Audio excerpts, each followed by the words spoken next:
উজান থেকে নেমে আসা পাহাড়ি ঢলের পানিতে কিন্তু সিরাজগঞ্জের যমুনা নদীর পানি বৃদ্ধি শুরু হয়েছে। গত 3 দিন ধরে কিন্তু সিরাজগঞ্জের যমুনা নদীর পানি বাড়ছে। 24 ঘন্টায় কিন্তু যমুনা নদীতে 43 সেন্টিমিটার পানি বৃদ্ধি পেয়েছে এবং এই পানি বাড়ার সাথে সাথে কিন্তু দেখা দিয়েছে যমুনা নদীতে এনায়তপুর এলাকার জালালপুর গ্রামে কিন্তু তীব্র নদী ভাঙন। এই এলাকার প্রায় 1 কিলোমিটার এলাকা জুড়ে কিন্তু এই পানি বৃদ্ধির সাথে সাথে ভাঙন শুরু হয়েছে এবং এলাকাবাসীর যেটি অভিযোগ করছে যে তারা এই এনায়তপুর জালালপুর এলাকায় কিন্তু রক্ষার জন্য প্রায় 6.5 কিলোমিটার একটি তীর রক্ষা বাঁধের প্রকল্প কিন্তু চলমান রয়েছে।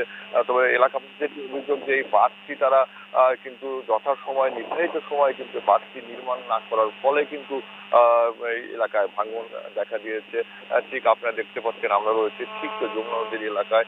এই পানি উন্নয়ন বোর্ডের সঙ্গে আমরা কথা বলেছিলাম, তারা যেটি বলছে যে যমুনা নদীর পানি কিন্তু আরো 3 থেকে 4 দিন বাড়তে পারে এবং এই যমুনা নদীর পানি বাড়ার হার কিন্তু অস্বাভাবিকভাবে বৃদ্ধি পাচ্ছে, কারণ 24 ঘন্টা যমুনা নদীর পানি প্রায় 43 সেন্টিমিটার বেড়েছে এবং তারা যেটি বলছে যে আরো 3 থেকে 4 দিন পানি বাড়তে পারে এবং যেটি ভাঙন গ্রামে আমরা দেখেছি যে তীব্র ভাঙন, সেখানে কিন্তু ভাঙনে অনেক ঘর বাড়ি এবং বসত ভিটাও কিন্তু নদীগর্ভে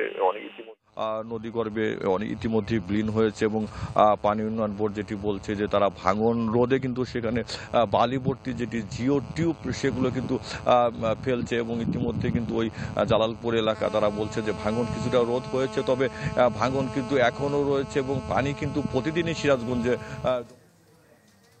হিরক, আপনাকে ধন্যবাদ। এবার নদ নদীর পানি বৃদ্ধির খবর জানাতে সুনামগঞ্জ থেকে সরাসরি যোগ দিচ্ছেন আমাদের আরেক সহকর্মী AR জুয়েল। জুয়েল, সুনামগঞ্জের কি তথ্য রয়েছে আপনার কাছে? শোভন, সুনামগঞ্জে কিন্তু গেল 2 দিন ধরে কিন্তু বৃষ্টিপাত নেই এবং পাহাড়ি ঢলও নেই, যার ফলে কিন্তু আমরা আগেও বলেছিলাম, গতকালকে সংবাদও বলেছি যে ক্রমেই পানি কমছে। সুনামগঞ্জে সুরমা নদীর পানি আজকেও বিপদসীমার প্রায় 60 সেন্টিমিটার নিচ দিয়ে প্রবাহিত হচ্ছে এবং এখনও অনেক হাওয়ার পানি ধারণ ক্ষমতা রয়েছে, যার ফলে কিন্তু যে সুনামগঞ্জের হাওড় অঞ্চলে একটা বন্যার সংখ্যা ছিল সেটা অনেকটা কেটে গেছে।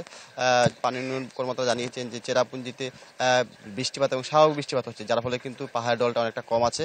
সেই কারণে কিন্তু সুনামগঞ্জের বেশিরভাগ এলাকায় কিন্তু এখনো পানি প্রবেশ করেনি এবং কোনো এলাকা এখনো প্লাবিত হয়নি। যেহেতু আবহাওয়া ভালো এবং চেরাপুঞ্জির বৃষ্টিও কম, তাই সেক্ষেত্রে বলা যায় যে আগামী 2-3 দিনের মধ্যে বন্যার কোনো শঙ্কা নেই। তবে যদি চেরাপুঞ্জি এর থেকে প্রচুর বৃষ্টিপাত হয় কিংবা পাহাড় ঢল নামে, সেই ক্ষেত্রে তারা একটা স্বল্পমেয়াদী বন্যার আশঙ্কা করেছিলেন। তবে এখন পর্যন্ত সুনামগঞ্জের ছাতক উপজেলায় কয়েকটি এলাকায় পানি বিপদসীমা ছাড়িয়েছে এবং নিম্নাঞ্চলের কিছু রাস্তাঘাট প্লাবিত হয়েছে, তো সেই পানি লোকালয়ে প্রবেশ করে নিতে। সব মিলিয়ে সুনামগঞ্জের পানি বৃদ্ধি অনেকটা স্বাভাবিক আছে এখন পর্যন্ত। যদি বৃষ্টিপাত না হয় এবং পাহাড় ঢল না হয় তাহলে হয়তো সুনামগঞ্জের সেই বন্যার যে সংখ্যা ছিল সেটা অনেকটা কেটে যাবে।